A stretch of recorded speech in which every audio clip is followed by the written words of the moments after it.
To je však nam trošku ciężko padło, przede wszystkim dla naszych uchodźców. Ten jeden był przy kryminalnej policji, ten drugi był prawiznik, dobiał się najpierw przedstawić, a obaj ste mieli swoje ciężkości.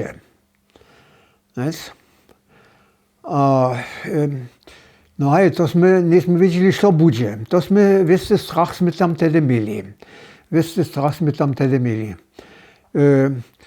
Ten prawiznik jest relatywnie spiesznie mógł przedstawić, to nie tyle tak źle było. Ten drugi, to nie potem juno do mnie przyszedł, powiedział, no ja to przestanę po tej kryminalnej policji, my niczego nie smiemy te śmieciana zabić, ale my nie smiemy ani pistolu ciąć, albo nešto.